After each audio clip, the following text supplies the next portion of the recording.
Oggi siamo con un relatore nuovo che non avete mai visto, la nostra novità. Devo dire una cosa, il laboratorio nasce da un'idea di Gigi Meri, che essendo di Siri, che non è il primo evento culturale che noi organizziamo, che è ispirato dagli amici, ecco, nel caso specifico questo da Gigi Meri. E ha avuto come tematiche, quando ne parlai con Giuseppe Bosic del laboratorio, anche perché Giuseppe è uno di quelli che mi dice: ma quest'anno cosa si fa al laboratorio sempre ogni anno? E io gli dissi: ma volevamo fare una cosa sulla tegola. Ah, interessante, perché la tegola ci protegge ma è anche un conduttore. E su questa cosa io ci ho ragionato e quindi diciamo abbiamo proseguito con l'idea della tegola, in cui questo laboratorio, partendo dalle soluzioni naturali, dalle soluzioni tradizionali che ieri e nozioni della tegola in quanto tradizione e sostanza che ci ha dato ieri Serafino. Siamo partiti per fare la stazione con gli artisti e mi faceva molto piacere che le relazioni, i relatori che sono quasi sempre esterni, oggi potesse essere uno interno. E quindi oggi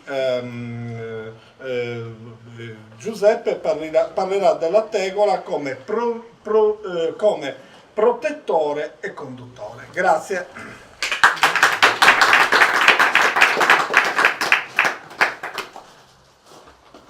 La mia prospettiva è sui generis, per cui avrete pazienza, però se a un certo punto, clamor di popolo, volete che smetto,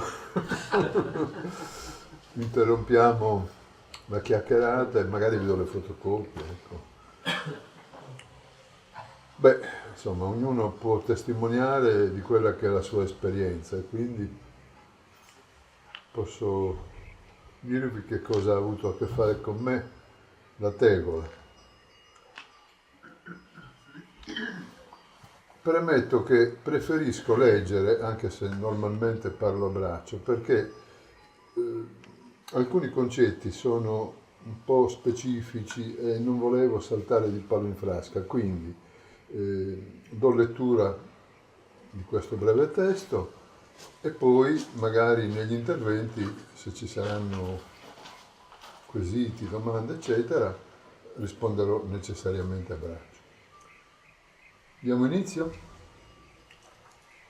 Sono trascorsi 50 anni da quando fui tegolato.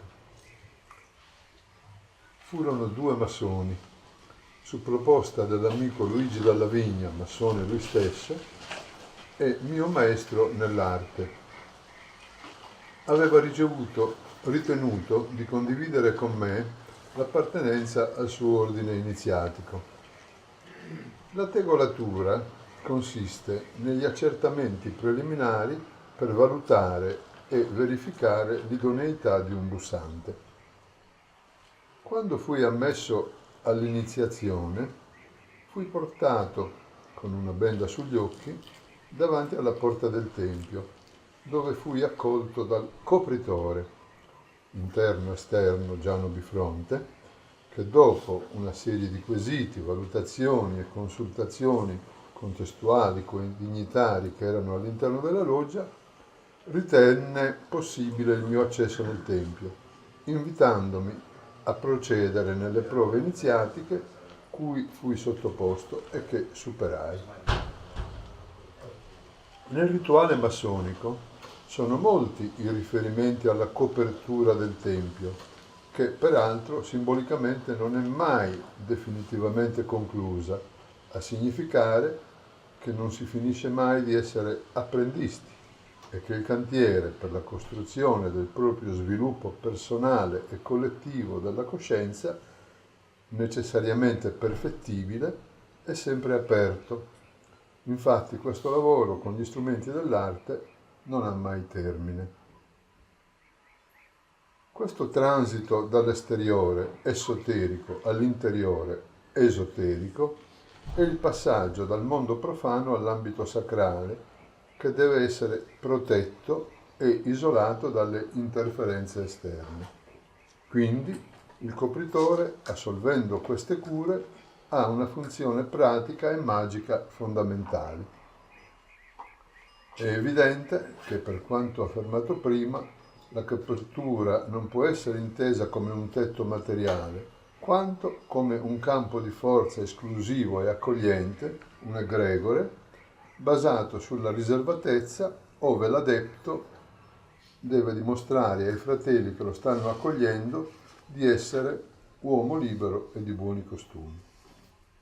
Nel rituale di apertura dei lavori si focalizza uno dei momenti più rilevanti della magia cerimoniale massonica, quando il copritore afferma che il tempio è debitamente coperto, volendo intendere che nel suo interno non sono presenti dei profani. Peraltro l'espressione coprire il tempio sta a indicare anche l'uscita dallo spazio consacrato, ma nessuno può lasciare il tempio senza che questo gli sia consentito dal preposto guardiano della soglia copritore. In ogni edificio ovviamente il tetto è strutturato nella sua parte più alta, mentre le fondamenta sono necessariamente alla sua base. La funzione del tetto è quella di proteggere la costruzione dagli eventi atmosferici, caldo, freddo, umido e secco, che sono connessi ai 4 elementi naturali, terra, acqua, aria e fuoco, sui quali si basa l'alchimia. Con quest'arte si può compiere la grande opera, che consiste nella trasformazione del piombo in oro.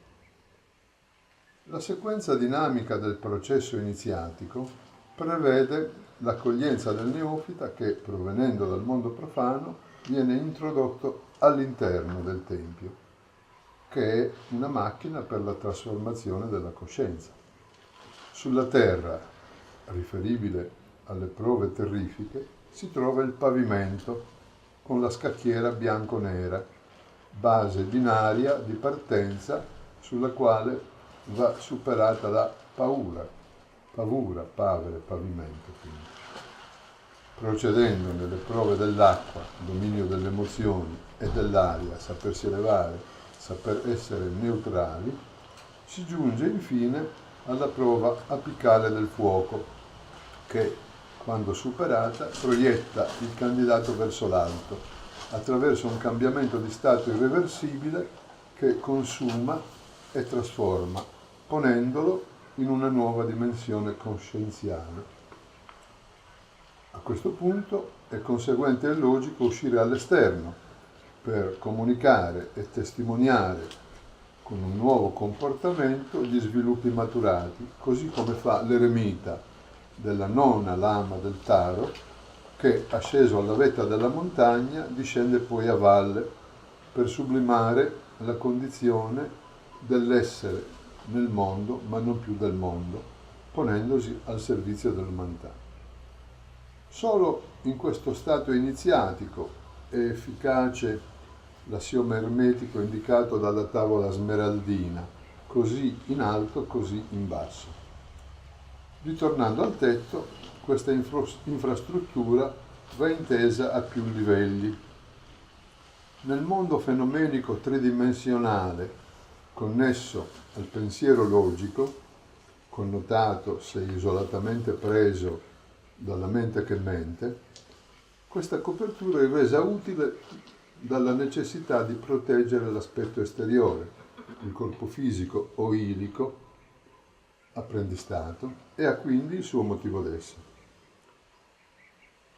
Faccio un inciso, soprassiedo alle argomentazioni di aspetto storico, tradizionale, estetico, tipologico e funzionale dei corpi, riservandomi di farlo in parte un po' più avanti.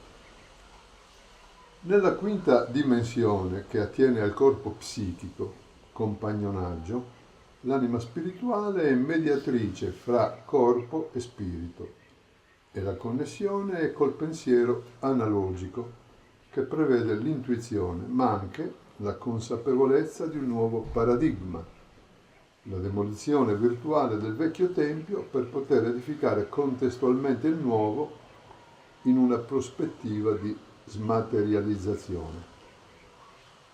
Questa nuova condizione consente un ulteriore sviluppo necessario per accedere alla settima dimensione, quella del corpo pneumatico o spirituale, la maestria, che realizza la costruzione del secondo tempio non più materiale. Quindi l'infrastruttura e la copertura materiale non sarebbero più necessarie in questo livello. Le tegole non sarebbero utili, anzi limiterebbero il transito del flusso energetico fra terra e cielo, non favorendo l'interazione fra microcosmo, cosmo e macrocosmo. In questo respiro verso le stelle, riferimento necessario nella lavorazione siderurgica dei metalli, astronomia, astrologia, astrosofia, si innesta il processo alchemico nelle tre fasi note: nigredo, albedo, rubedo. A questo proposito è interessante notare che è fatto divieto a ogni adepto di portare i metalli all'interno del tempio, intendendo con ciò le cure profane. Ma nel tempio, vero e proprio Atanor, invece, in apparente contraddizione, si lavorano alchemicamente i metalli, quelli contenuti nei 5 fluidi dell'anima. Il riferimento è alla trasmutazione in attesa della trasfigurazione. In questa prospettiva della ricerca della pietra filosofale, della pietra d'angolo, si può intuire la relazione fra il significato dell'acrostico ermetico vitriol, visita interiore a terra rectificando il venies occultum lapidem, e il lapis ex celis, una nuova terra, un nuovo cielo. È necessario che il costruttore possa svolgere il suo lavoro con gli strumenti dell'arte, a partire dalla leva, maglietto e scalpello, proseguendo col filo a piombo, la squadra e la livella, per giungere all'utilizzo del regolo, del compasso e della cazzuola, trasformando così la pietra grezza in levigata, per renderla idonea alla costruzione. Si afferma che il tempio è simbolicamente scoperto e incompiuto, ma contestualmente anche pragmaticamente coperto. Semplicemente i 3 livelli riunificati si sintetizzano nella triunità e senza contraddizione convivono nella stessa essenza: corpo, anima e spirito, apprendista, compagno e maestro, pensiero logico, analogico e anagogico.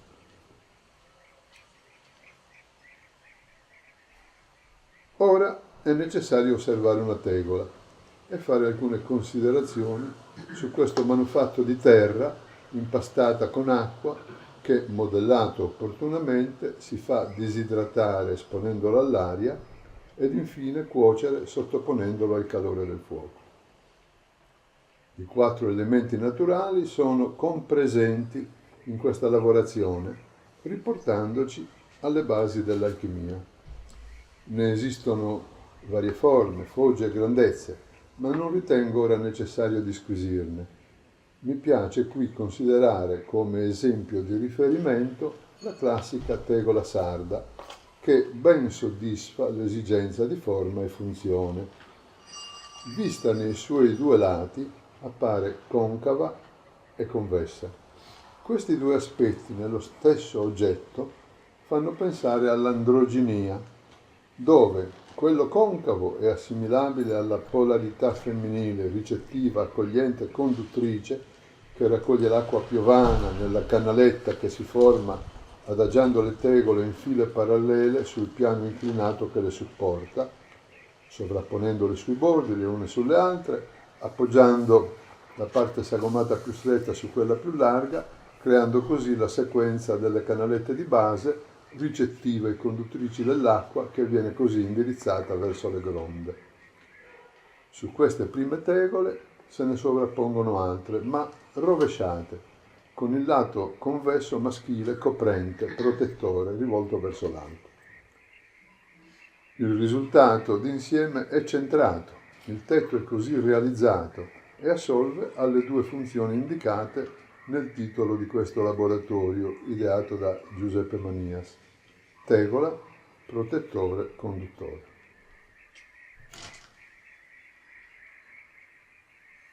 Osservando con vaghezza le tegole in un tetto trasognato, arrivano come in apporto visioni oltre il vedere, affiorano sequenze di piccole zane, culle, dondolanti, cigolanti nell'eco di vagiti dispersi nel vento, forme tondeggianti che oscillano, come barche senza prua né poppa, mezzalune danzanti, sinuose, riottose, vogliose di essere amate, penetrate, coperte, in coiti abnormi, succubi di coppi protettori, alquanto lenoni, allineati come scudi in falange parallela a formare alcove sotto le stelle, cupolette a botte, anfratti soleggiati da riverberi di luce e d'ombra.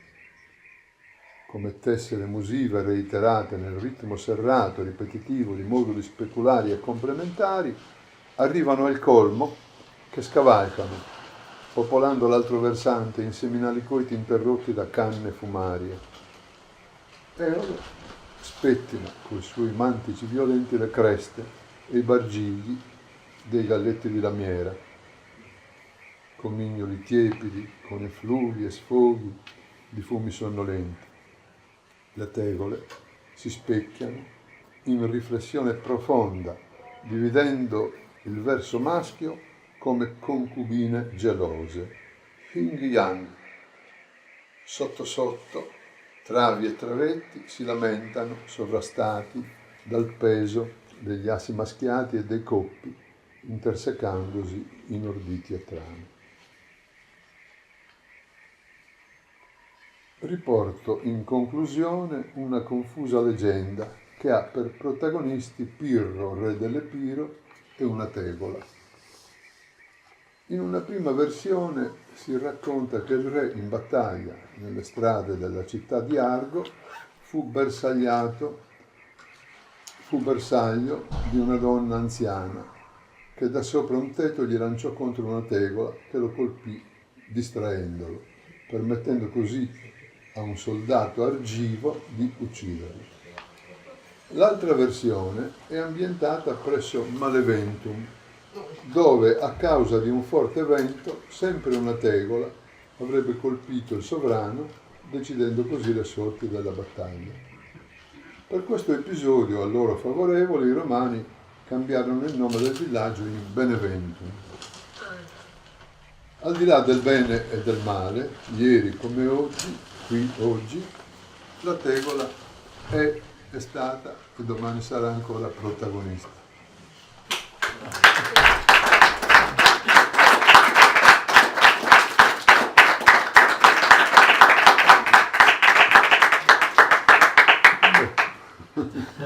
Vi ringrazio della pazienza e se qualche cosa vi ha incuriosito, vogliamo fare un qualche approfondimento, volentieri. Se no, niente, ce ne stiamo tranquilli.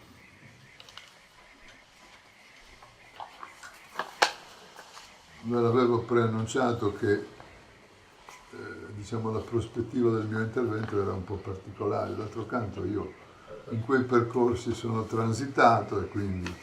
Ma quell'iniziazione si definisce proprio tegolato?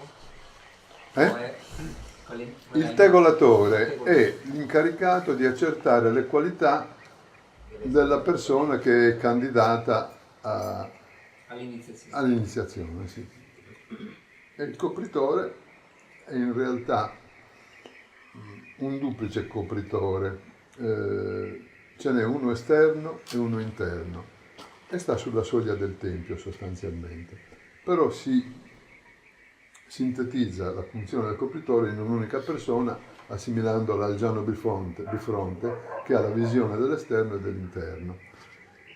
L'esterno viene denominato sala dei passi perduti, mentre invece l'interno invece è il tempio consacrato che ha due zone, la zona umida e la zona invece ignea, quindi l'aspetto che va tra nord e sud e la zona umida, sono le due colonne cosiddette.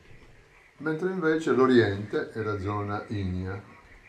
E quindi diciamo l'aspetto della zona umida è l'aspetto cosiddetto sacerdotale, mentre invece la zona calda ignea è l'aspetto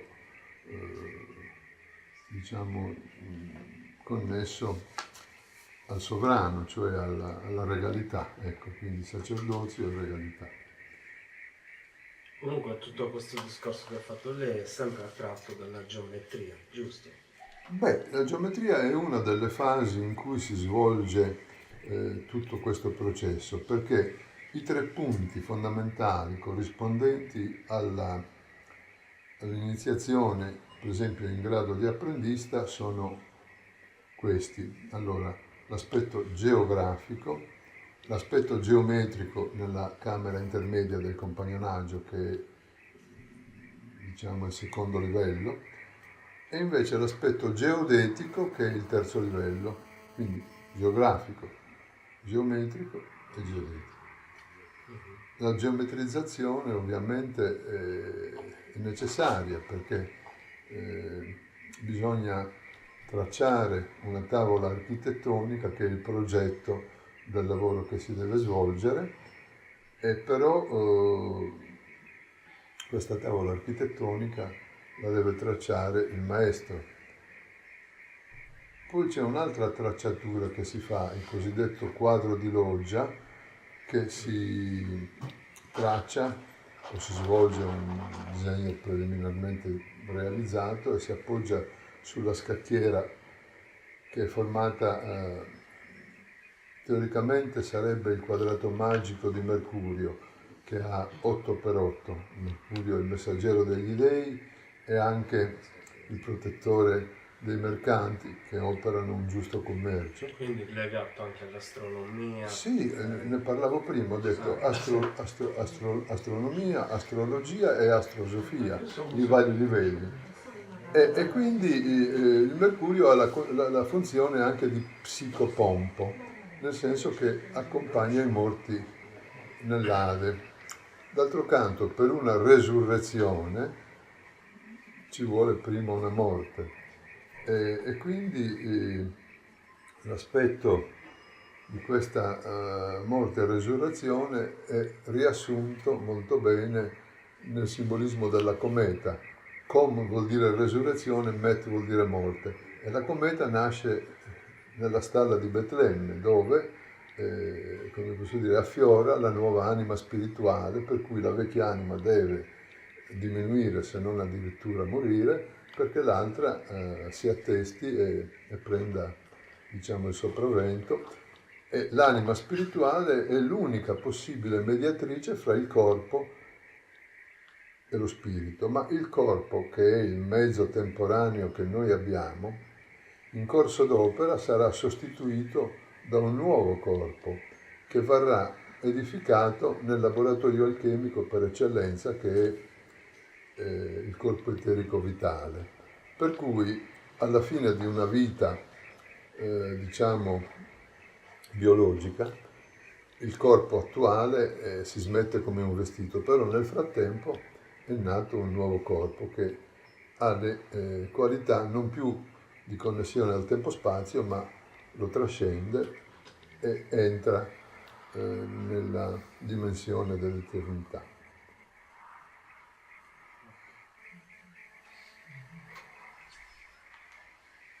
Non lo so.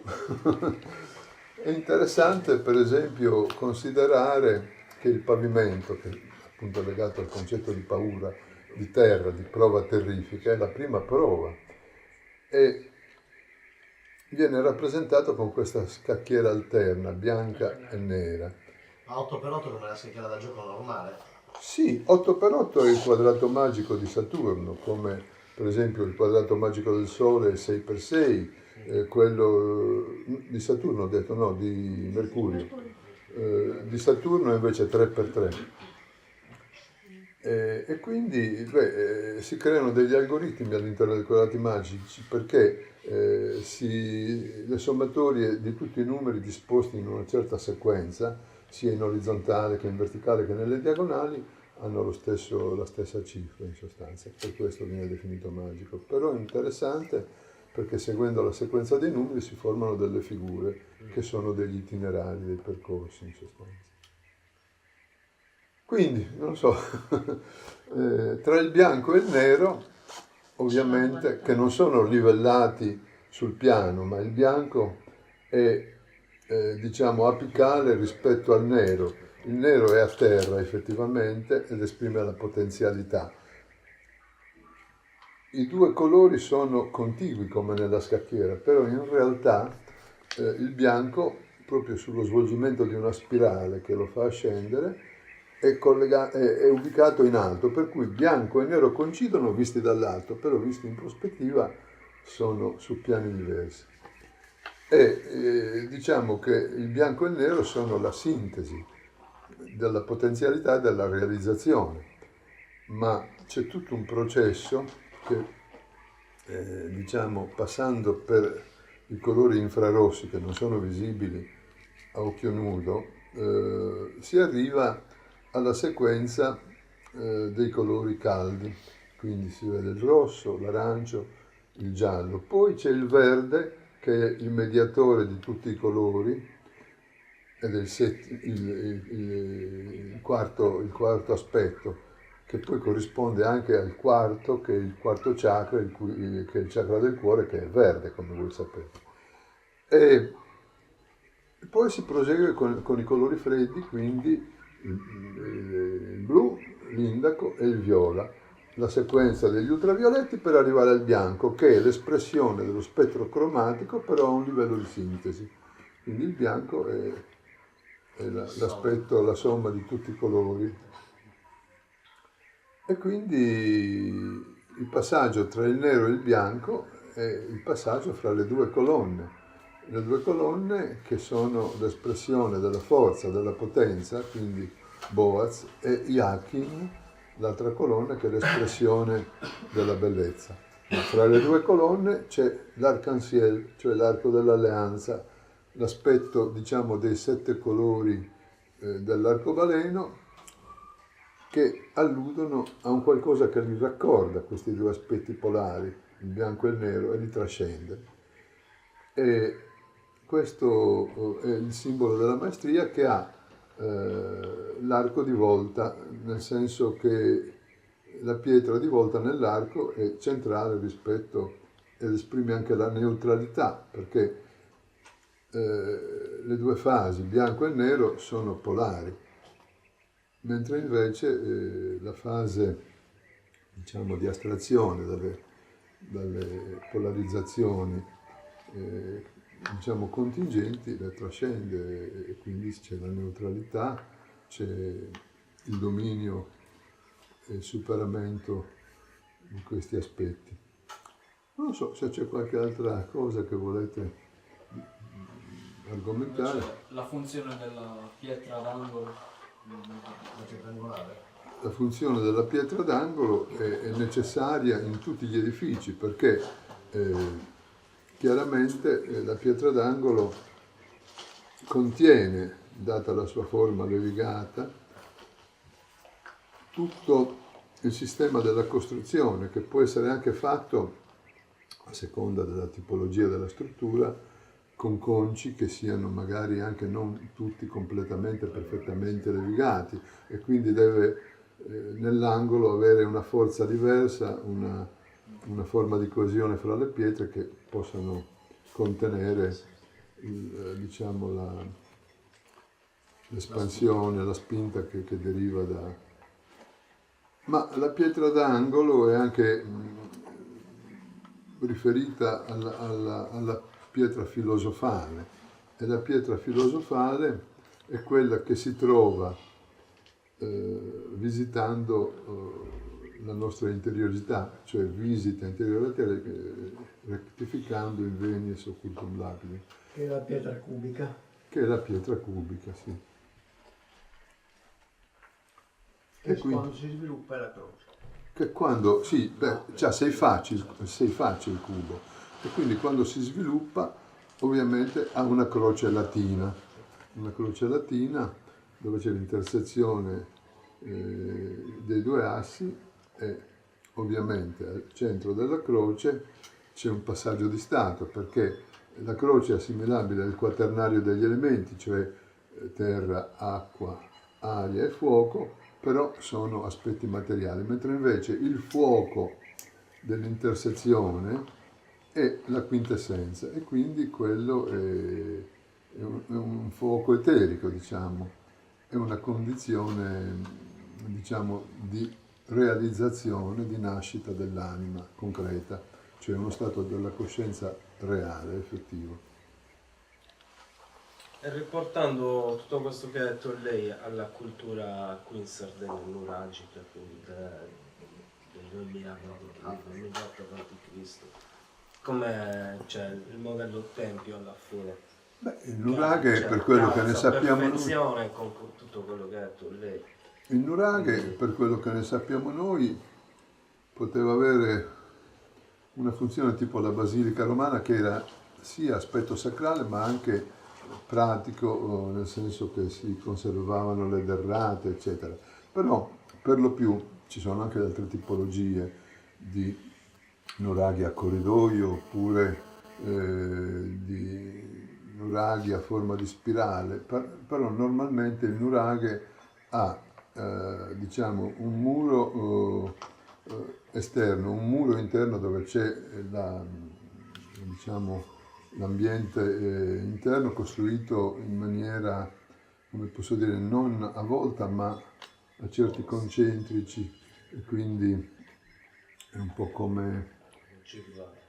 Ogivale. Sì, no, ma non è tanto questo, viene costruito col sistema dei come il sistema dei trulli, a Tolos. Sì. Però tra i due muri, interno ed esterno, c'è un diaframma dove c'è la scala a spirale che porta sino in cima. Quindi, chissà cosa.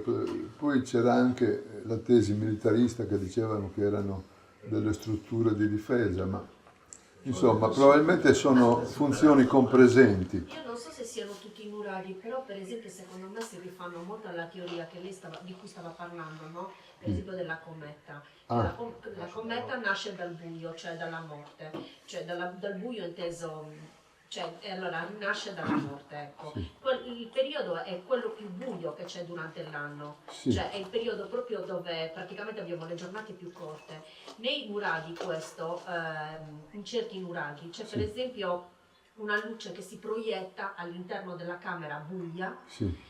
e questo è un fenomeno solstiziale che avviene proprio nel periodo in cui, diciamo, le giornate sono più corte e c'è la luce che entra, quindi questa luce che si espande. Sì, ho fatto questa esperienza. È un culto antico dove c'era proprio il culto della luce. L'ho cioè fatta nel nuraghe di Aiga, non so se conoscete il nuraghe di Aiga. In questo nuraghe ho visto proprio questo raggio di luce che illuminava le nicchie. Sì, è così, ma erano anche delle macchine calendariali, effettivamente. Sì, ma è proprio la luce che è proprio come dire, adesso le giornate si allungano, cioè era come un festeggiare di nuovo la luce. Cioè Certo. Assolutamente però è sì. una cosa anche intima, cioè non è solo esterna. C'è tutto il rapporto di corrispondenza, come abbiamo visto in questa piccola relazione, ci sono vari livelli. C'è il corpo, c'è l'anima e c'è lo spirito, e quindi noi siamo costituiti da questi elementi che sono in genere abbastanza slegati, però se noi riusciamo a riconnetterli e a armonizzarli, si crea questa unità, questo allineamento, e quindi il processo può proseguire, si determina un nuovo stato della coscienza. Quindi si accentuano le forme di percezione, certe dinamiche vengono sublimate, per così dire. Quindi, che dire, questa è... Ma tutte le costruzioni effettivamente sono allusive. Se noi pensiamo alle gilde medievali, alle corporazioni, questi gruppi avevano la capacità, per esempio i maestri Comacini e quant'altro, insomma, di costruire le cattedrali in genere romaniche, gotiche, ma ogni tipo di costruzione può essere riferita a questo sviluppo, che è sia esteriore che interiore. Per esempio Svalder de Lubitz ha scritto 2 tomi dove precisa che esiste, i 2 titoli dei 2 libri sono Il Tempio dell'uomo, Il Tempio nell'uomo. Quindi sta a indicare che c'è l'aspetto esoterico nell'uomo ed esoterico, cioè all'esterno, però si creano dei riferimenti, delle possibili forme di corrispondenza, è chiaro, no? Per esempio anche Paolo di Tarso dice: non sapete che voi non appartenete a voi stessi, che siete il Tempio di Dio. Dio per i massoni è una cosa indefinita, viene simboleggiato con un termine, il grande architetto dell'universo. E nella massoneria in realtà non si parla, sono argomenti tabù, né di religione né di politica, perché sarebbero argomenti in cui si creerebbe una posizione. Ci sono donne anche che fanno parte, donne nella massoneria, Ci sono vari gruppi, ci sono la massoneria, diciamo, che sembrerebbe la più tradizionale, non ammette le donne, ma in altri gruppi, per esempio nel diritto umano oppure nella discendenza, gruppo Piazza del Gesù, eccetera, le donne sono del però tutto in quella ammesse. tradizionale no. In quella tradizionale no. Perché? Perché la tradizione massonica è di tipo osirideo e nell'ambito della loggia l'aspetto diciamo femminile viene dato nel transito al secondo grado, che è la rinascita dell'anima. L'anima ha una funzione di entità di raccordo collettivo ed esprime la polarità contraria, quella lunare, mentre invece il Sole è l'espressione osiridea, insomma. Però sono questioni di lana caprina, probabilmente i tempi erano quelli, oggi come oggi si possono considerare anche questi aspetti. Certo è che la tradizione dei misteri maschili era così. Le donne hanno anche altri misteri ai quali non facevano partecipare gli uomini. E quindi, insomma... Forse perché nel completamento della costruzione interiore del Tempio, nella parte appunto esoterica, per il completamento della parte maschile si dovrebbe sviluppare la parte femminile, mentre invece al contrario nella parte femminile si dovrebbe sviluppare l'aspetto maschile. Certo. Ecco perché queste 2 cose non possono essere conciliate se non a un altro livello. A un altro livello. Questo intervento di Roberto mi dà l'occasione di precisare una cosa, perché in realtà quando io parlavo di androgenia, ognuno di noi, anche se è polarizzato al maschile o al femminile, è androgeno, perché c'è, come posso dire, una sfasatura della nostra struttura personale. Noi siamo i maschi in un corpo fisico maschile, le donne in un corpo fisico femminile, però i maschi hanno un corpo eterico vitale femminile, un astrale maschile e un mentale femminile. Viceversa, le donne hanno l'astrale maschile, l'eterico vitale maschile, l'astrale femminile e il mentale maschile. Ecco perché Paolo di Tarso diceva che le donne dovevano stare a capo coperto, perché il mentale femminile è finalizzato in maniera diversa, però hanno l'astrale che interagisce e quindi la coesione fra astrale femminile e mentale maschile è l'aspetto che determina un'azione di campo interattiva dove si compensano e si superano le polarità e quindi si è in perfetta sinergia a livello proprio di impersonalità, dove il supporto esteriore è relativo, perché si trascende questa contingenza e si determina soprattutto diciamo, la dinamica di questa coscienza si veicola necessariamente sull'anima e poi quando arriva lo spirito si sintetizza. Certo è un fatto che il corpo non può prevalere sull'anima, perché sennò si attivano i centri egoici e quindi l'anima naturale prevale ed è un'imitazione del processo iniziatico. Quando invece i centri egoici vengono neutralizzati, cioè la testa, il cuore, il bacino, quindi la base degli istinti vengono neutralizzati, allora può esprimersi l'anima spirituale che prende diciamo, la direzione del sistema e questa attiva e sviluppa tutto il processo di relazione con lo spirito, perché diversamente lo spirito non può connettersi all'anima naturale, è una vibrazione troppo diversa e non è in una possibile sintonia, insomma. E riguardo alla tua opera di oggi sulle tegole, diciamo, si può vedere questo? Beh, io ho cercato di riferirmi all'aspetto che ho intuitivamente così percepito, che i due... C'è che la tartaruga. Però. Sì, la tartaruga, sì, è ovviamente un'invenzione legata sempre al concetto di tegola, di protezione, il guscio protegge, ma anche, per esempio nel mio dialetto gallurese la chiamano cuppulata, ed è dà l'idea di una tegola, di un protettore in realtà. Ma tutto l'aspetto della copertura è dato dal fatto che chi copre, per esempio, fra gli animali c'è magari il maschio che sovrasta la femmina e la copre in senso anche generazionale per perpetuare la specie, eccetera. Quindi il copritore è un protettore ma anche un dinamizzatore della vita, in sostanza, quando si esprime questo flusso. E ci sono vari livelli. Ovviamente questa tegola, che è il simbolo della protezione, ma anche, come possiamo dire, della conduttura, no? E sinteticamente esprime queste fasi polari, maschili e femminili,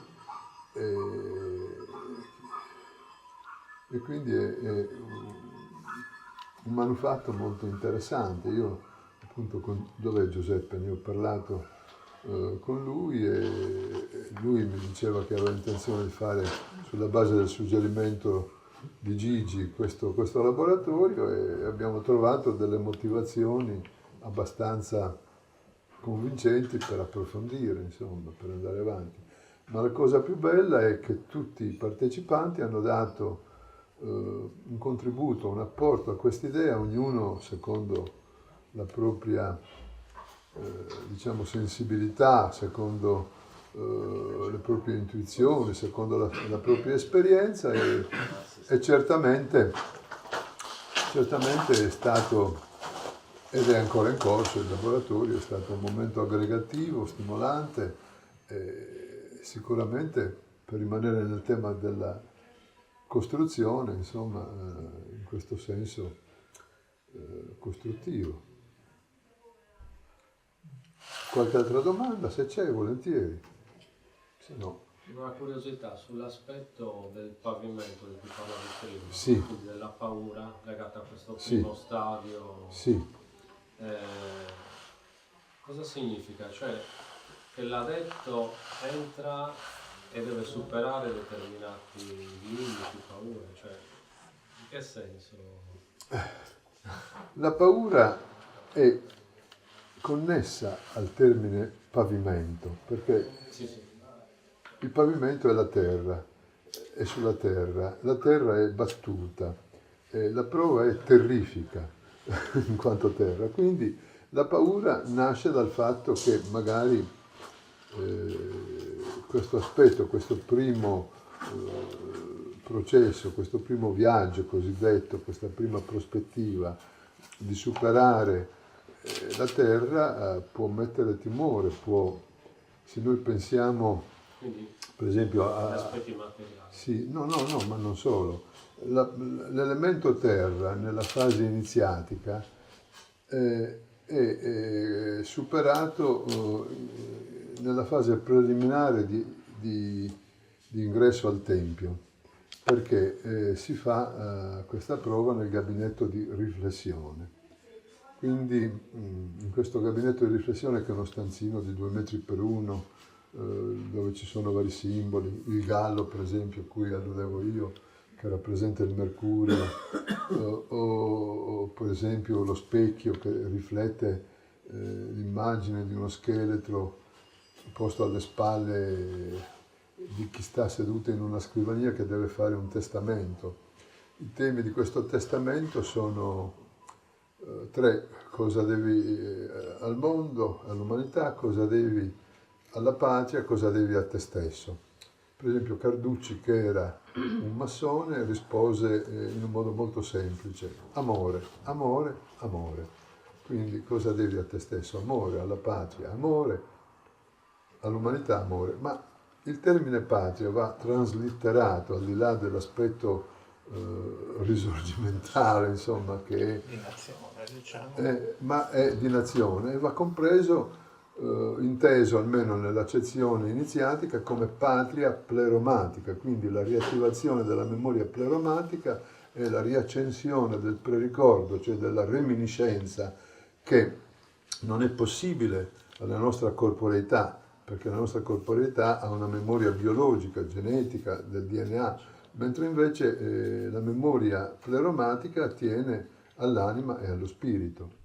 E quindi se si riattiva quella percezione, chiaramente si riattiva, diciamo,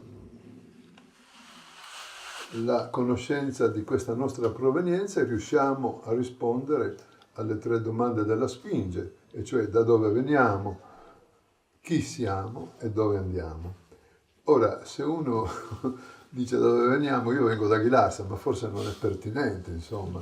Dove vado? Stasera me ne torno a Ghilarza, ma forse non è proprio quello il quesito e la risposta data, insomma. Bisogna capire qual è la relazione fra quello che siamo. D'altro canto noi siamo un microcosmo prevalentemente, non siamo soltanto una personalità con i suoi 4 corpi di cui accennavo, cioè il corpo fisico, eterico-chimico, il corpo eterico-vitale, il corpo astrale o del desiderio e il corpo mentale o del pensiero. Noi siamo all'interno di un sistema che contiene la personalità e il microcosmo è un sistema eterno, mentre invece la personalità allo stato attuale è legata al tempo-spazio, quindi è assimilabile questa compresenza di microcosmo e di personalità ai dioscuri, cioè ai gemelli, uno mortale, Castore e poi luce, no? E l'altro immortale. Noi siamo in questo rapporto. Ovviamente la personalità è un supporto temporaneo per consentire al microcosmo di avere una polarità utile per fare un processo di trasmutazione prima e di trasfigurazione dopo. Però, come ho detto prima, la personalità verrà smessa come un vestito e invece durante il processo alchemico si creerà un nuovo corpo, diciamo che non sottostarà alle leggi, diciamo, contingenti, ma opererà in trascendenza. Se pensiamo per esempio a quanto dice l'ermetismo dice che il principio creatore divino crea l'eternità crea il mondo crea il tempo crea il divenire, e nel divenire si esprime la vita e la morte. Questo è il flusso della cosiddetta caduta, ma facendo una conversione si può andare a ritroso sino all'eternità. Quindi questo è dato a tutti quelli che, prendendo coscienza, operano un cambio di paradigma, sostanzialmente. E a tutti è consentito, è lecito di riattivare, diciamo, questa prospettiva e di renderla concreta. Questa è l'alchimia. Se non c'è nessuna altra domanda, io ringrazierei Giuseppe per la sua generosità. Generosità. No, quando si parla di sapere, lo si divulga, c'è sempre da parte del divulgatore almeno per chi ascolta, una generosità. Quindi lo ringrazio ancora e grazie dell'attenzione. Grazie.